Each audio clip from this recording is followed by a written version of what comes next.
Hi, it's Derek Kirkner with Ryan Donner and Associates. Today I'm with Lisa and Billy, or Memo, from RISE. So RISE, if you can hear, is Refugio Infantil Santa Esperanza, which is a direct translation is a refuge, a child's refuge or children's refuge.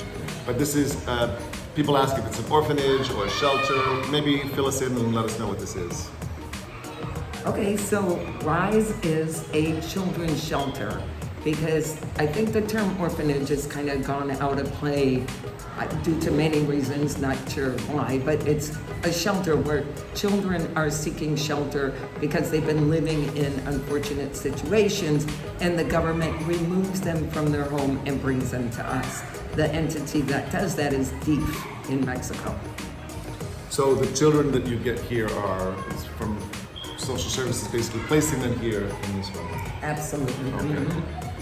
So before we get to that, tell us about yourself. So where are you from? I know you're American, but where exactly, how did you come to Puerto Vallarta? Born and raised in Chicago. 25 years I went to Phoenix, went to Arizona State, and then just stayed there. And then I moved back to Chicago and met Lisa. We've been married now for 13 years. We moved to Puerto Vallarta because we had some friends down here. And what else? For giving back.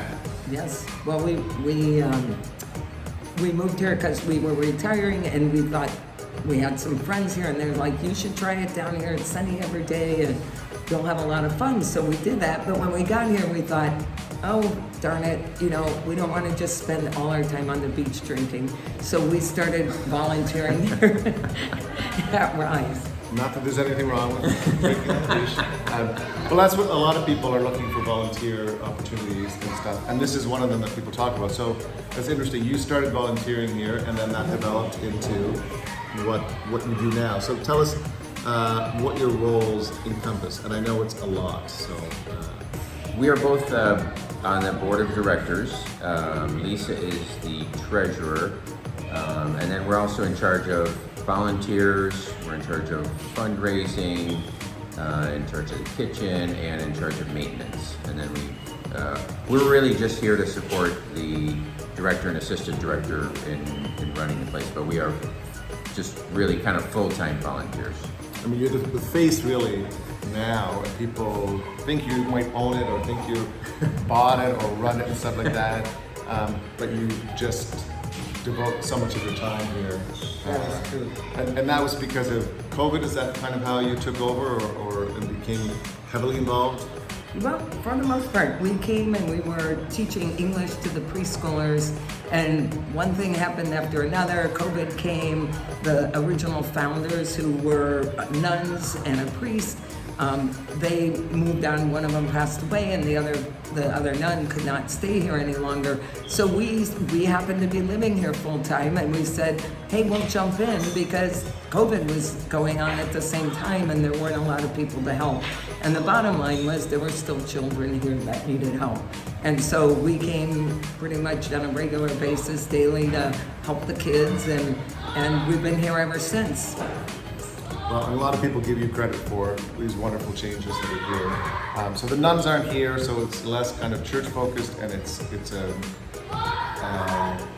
gives the children opportunities to learn better because you have psychologists, you have all sorts of stuff. Tell us about the people that come and volunteer and or work here. We have a staff of about 20 people, and they range from formadoras, which are trainers or nannies, as we call them. And so once the nuns left, because the nuns lived here full time, we needed to hire more people because nobody lives here anymore.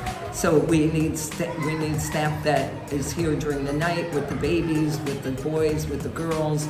And so we just need a lot more staff to support the home, and that's how we got up to 20 employees. We have administrative staff, we have a director, we have assistants, and we have psychologists.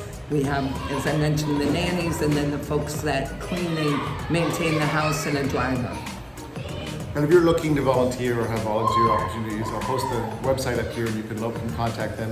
Anything can help them. Whether you think you don't have a good skill set, you can. You can paint, you can do repairs, you can clean, you can do whatever. You don't have to have a degree in childhood education to come and help you. That is true. We even have people who come and volunteer in the laundry. Yeah, so if you like doing laundry, and I know there's some weird people out there that like to do that, come and help out here.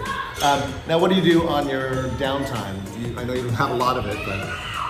I like to golf, so I usually golfing, and I like to run. So those are kind of my two things that I like to do on my free time.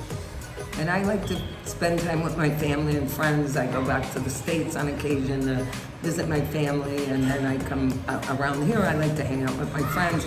And one of the things that's happened during our time here in Puerto Vallarta is we've always had a love for music and entertainment, and this is a mecca for it.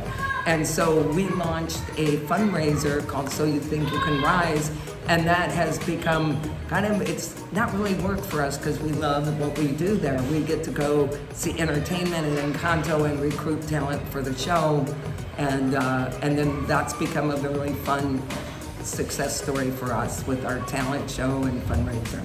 And so that, for people that don't know, it's a citywide talent contest that has preliminary rounds where people perform, and then they advance to the next Grand finale. and which is at Teatro Vallarta. It's a huge big thing.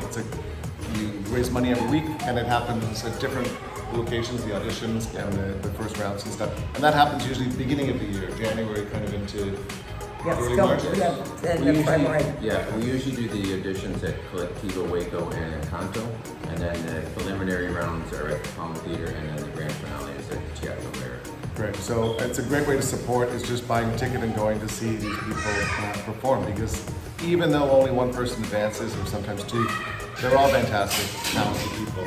Absolutely. So it's a great opportunity for them as well. That's become such a great success, so that's amazing. So anybody that's interested in helping us with that, we could use volunteers for the event, as well as raising money, monthly donations, and getting sponsors for that show. And we need fresh new talent. Fresh talent, yes. To make their stage debut. Yeah. So we're in Benito Juarez, which is, it used to be called El Romance, but people now know it's Benito Juarez, or should be calling it Benito Juarez. Close to everything, and the children live here. They go to school, and then they come back, and they have lunch, and they have all sorts of activities. Yes. We're very lucky. We do have volunteers that keep them busy on the weekend with art class, music class, yoga classes, and we're lucky. And that's the kind of volunteering we like to have, is physical activity or mental engagement in activities for the kids. So if you got a hidden talent, we'll take it. And if you don't have time to volunteer, or don't like to volunteer, or can't volunteer, and want to donate, donations financially are more than welcome. Absolutely. And can help them. You can be donated every month, or you can offer to pay the gas bill or things like that, which I think is really creative, to be like, okay, we'll pay the electric bill every month or whatever it is you need. Yep. So reach out to Lisa and Memo, and I'll post all the information up here. And thanks for chatting. Wonderful. Thank you for all the work you do. But yeah, they don't want to be here forever putting in 100 hours a day like they've been doing.